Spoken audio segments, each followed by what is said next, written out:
Tolonglah jangan dulu bubarkan DPR. Kami masih mau memakan uang rakyat. Asal kalian tahu ya, alangkah nikmatnya pemirsa. Anggaran yang kami dapat. Please lah, oke? Kalian korban harus ikhlas ya.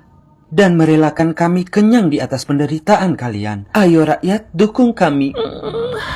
Ibu Puan Maharani mengatakan kalau beliau menjadi presiden maka ia akan memberantas semua koruptor. Kocak. Gokil. Jadi ceritanya mungkin Bu Puan ini berhayal bahwa ia bisa menjadi presiden. Makanya programnya ia akan memberantas para koruptor. Kok bisa ente menjanjikan hal yang bahkan sampai hari ini nggak pernah ente sahkan? Sahkan dulu aja tuh undang-undang perampasan aset, Bu. Kalau emang niatnya memberantas koruptor, nggak usah nunggu jadi presiden dulu, nggak usah. Ibu sekarang punya kekuasaan untuk memberantas koruptor dengan posisi ibu sebagai ketua DPR. Kalau ibu sahkan itu undang-undang perampasan aset, hilang koruptor, Bu. Percaya sama gua. Ya mungkin adalah dikit-dikit lah. Tapi sangkanya udah berkurang banyak tuh. Karena kalau ketahuan asetnya dirampas semua, ya percuma dia korupsi gitu. Ibu lucu banget ini. Aduh, maksud gua gini, apakah ibu berpikir bahwa rakyat Indonesia tuh tolol terus gitu? Kan enggak. Kok bisa ibu berpikir dengan janji itu? Kami akan percaya dengan ibu dan memilih ibu. Lagian gini, Bu, gimana bisa kami memilih orang yang ketika ditanya tanggapan terkait dengan wacana rakyat ingin patungan buat beli hutan biar nggak digundulin terus, ibu jawabnya, ya ayolah kita gotong royong. Itu sindiran loh. Masa ibu tiba-tiba ngajak gotong royong beli hutan? Masa kami pilih orang yang kayak gitu, Bu? Ada-ada aja nih. Lucu ah. Salekan!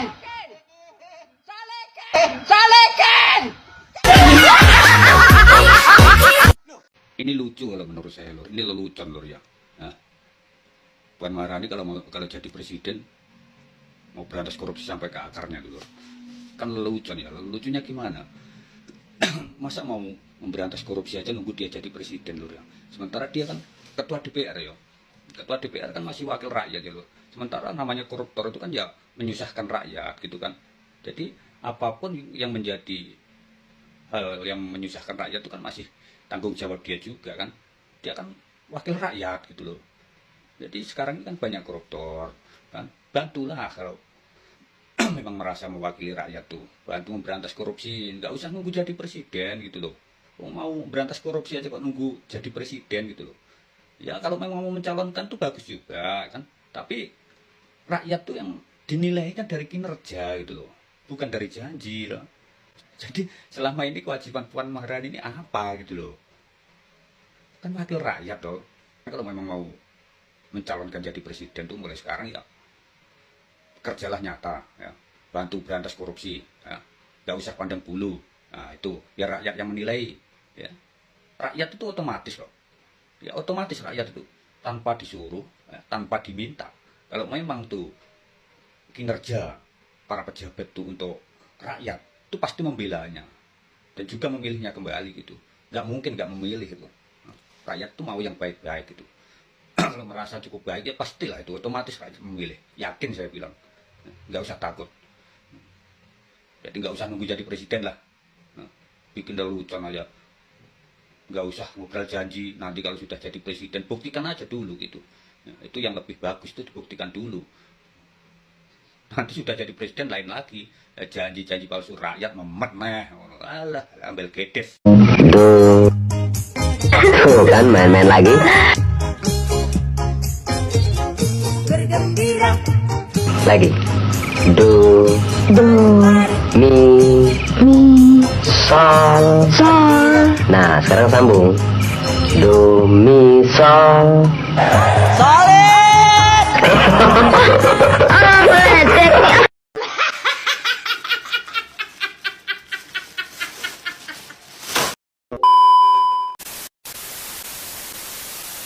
Puan Maharani mengharap sebagai presiden Indonesia, dan dia jika menjadi presiden Indonesia, dia akan berniat untuk memberantas korupsi. Pernyataan ini tentu saja membuat masyarakat ketawa ya. Seperti kita ketahui, masyarakat sudah amat sangat mendesak dari keputusan DPR untuk mengesahkan perampasan aset ya, undang-undang perampasan aset untuk koruptor. Tetapi apa jawaban sebagai ketua DPR? Dia tetap menunda-nunda dengan berbagai alasan bahwa banyak sesuatu hal yang harus ditinjau. Karena hal itu akan menimbulkan suatu yang bertumpuk-tumpuk, istilahnya seperti itu. Dan tentu saja masyarakat semakin geram ya, apalagi dari apa yang dilakukannya ya, yang menunda-nunda tersebut, malah dia ingin jadi presiden. Presiden lawak. Ini salut sekali ya. Terus saja dari pernyataan beliau itu ya dihujat dan kemudian dikritik secara halus oleh masyarakat. Dan seperti apa video selanjutnya, ya kita play. Sehubungan dengan adanya perilaku kader partai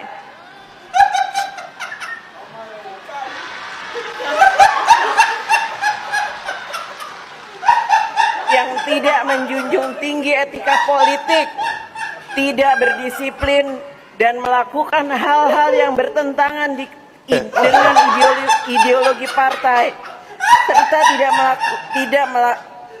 serta melakukan pelanggaran konstitusi dan demokrasi. Rakernas 5 partai menyampaikan permintaan maaf kepada seluruh rakyat Indonesia.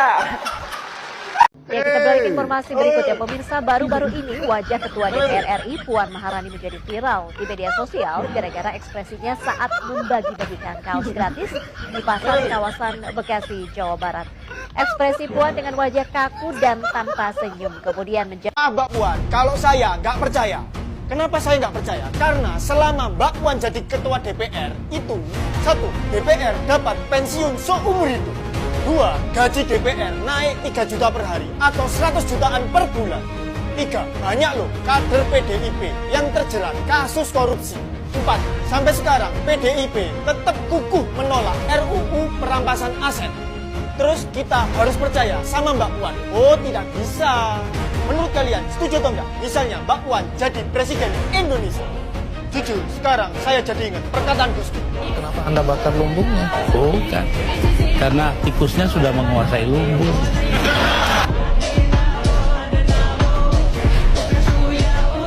Mbak Puan, kalau saya nggak percaya. Kenapa saya nggak percaya? Karena selama Mbak Puan jadi ketua DPR itu, 1. DPR dapat pensiun seumur hidup. 2. Gaji DPR naik 3 juta per hari atau 100 jutaan per bulan. 3. Banyak loh kader PDIP yang terjerat kasus korupsi. 4. Sampai sekarang PDIP tetap kukuh menolak RUU perampasan aset. Terus kita harus percaya sama Mbak Puan? Oh, tidak bisa. Menurut kalian setuju atau enggak? Misalnya Mbak Puan jadi presiden Indonesia. Jujur, sekarang saya jadi ingat perkataan Gus Dur. Kenapa Anda bakar lumbungnya? Bukan. Karena tikusnya sudah menguasai lumbung.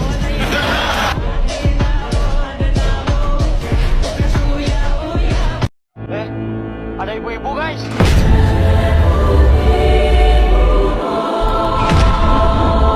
Ada ibu-ibu anjay.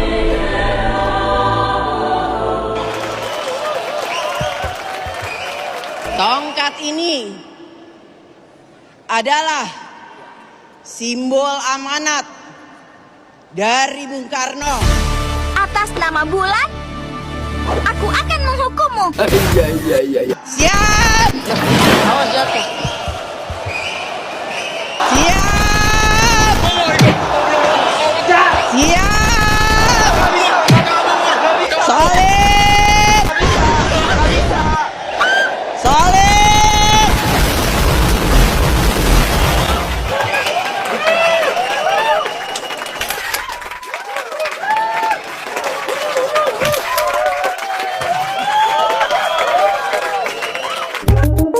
Puan Maharani tidak mengizinkan undang-undang perampasan aset karena itu merugikan pejabat dan partai. Giliran undang-undang perampasan aset para koruptor tidak disetujui. Katanya merugikan pejabat dan partai. Memangnya itu para koruptor masih jadi pejabat?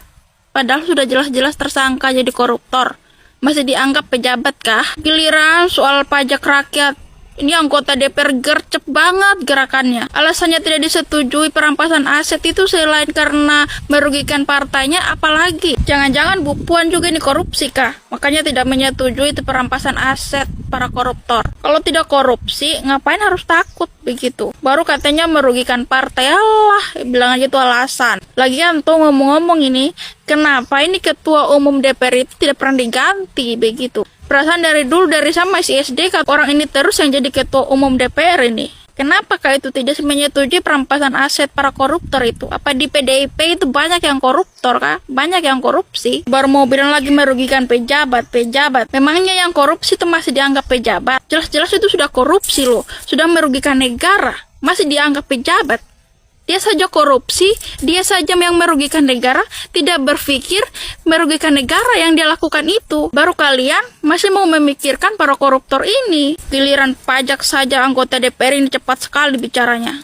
Pernyataan seorang Puan Maharani yang seolah-olah dia itu sangat berpro kepada masyarakat sekarang, ya, ketika dia kemarin beberapa waktu lalu ya untuk menyatakan sebagai Presiden Indonesia.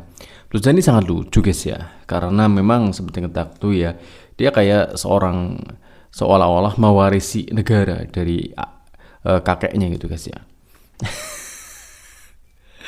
Tapi itu yang terjadi di mana ketika seorang Puan Maharani ya sebagai ketua DPR RI, yang seperti kita ketahui bahwa DPR itu memang para sarangnya para mafia, seperti apa yang dikatakan oleh seorang Sahroni loh yang mengatakan ya, bahwa sebagian besar DPR anggotanya itu ya ada suatu permainan ya.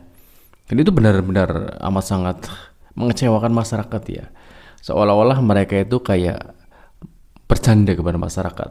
Ini loh maling, para gerombolan maling gitu, seperti itu kira-kira guys ya. Meskipun itu hanya sebagai ya nggak bisa dugaan, tetapi sebenarnya kita ketahui ya memang itu adalah sebuah rahasia umum ya. Karena banyak video-video yang beredar, video-video yang mengatakan ya gak apa-apa lah ya bermain sedikit ya, kalau sedikit gak masalah katanya seperti itu. Atau bahkan Presiden Prabowo Subianto pun mengatakan bahwa ya seandainya koruptor itu mengembalikan dari harta yang sudah diambil dari rakyat, maka Presiden Prabowo Subianto akan mengampuninya. Meskipun dia berjanji akan memberantas koruptor sampai Antartika. Antar janji kalau Pak. Memang apa yang dilakukan seorang Puan Maharani amat sangat kontradiksi ya dengan apa yang dilakukan sampai saat ini. Karena dari sebagai ketua DPR yang seharusnya itu memang untuk menjadi wakil rakyat ya, memenuhi keinginan masyarakat, bukan hanya mewakilkan kehidupan mewahnya dengan mengendarai mobil mewah, mewakilkan diri makan-makan enak, terus masyarakat cuma nonton, mewakilkan perjalanan ke luar negeri dengan dana reses, kemudian masyarakat cuma nonton. Apa itu? Sebagai simbol wakil rakyat, mewakilkan dari kenikmatan yang tidak dinikmati oleh masyarakat. Bahkan dari BPJS saja yang 11 juta dinonaktifkan, yang seharusnya itu memang dinikmati oleh masyarakat kaum miskin ya untuk berobat. Alasannya apa? Cukup klise, untuk mengcover atau efisiensi dari program MBG. Apakah mungkin dari apa yang dilakukan para pejabat ya, yang kemudian mereka seolah-olah membohongi masyarakat, dan kemudian ketika mencalonkan itu kayak janjinya harus dulu. Kayaknya mungkin masyarakat sudah terlalu distrust atau tidak percaya lagi kepada janji-janji para pejabat. Dan pertanyaannya, apakah mungkin kita akan mendapatkan pemimpin yang benar-benar mencintai masyarakat dan kemudian rela menjadi pelayan rakyat, bukan penindas rakyat. Cukup sekian. Assalamualaikum warahmatullahi wabarakatuh. Ciao.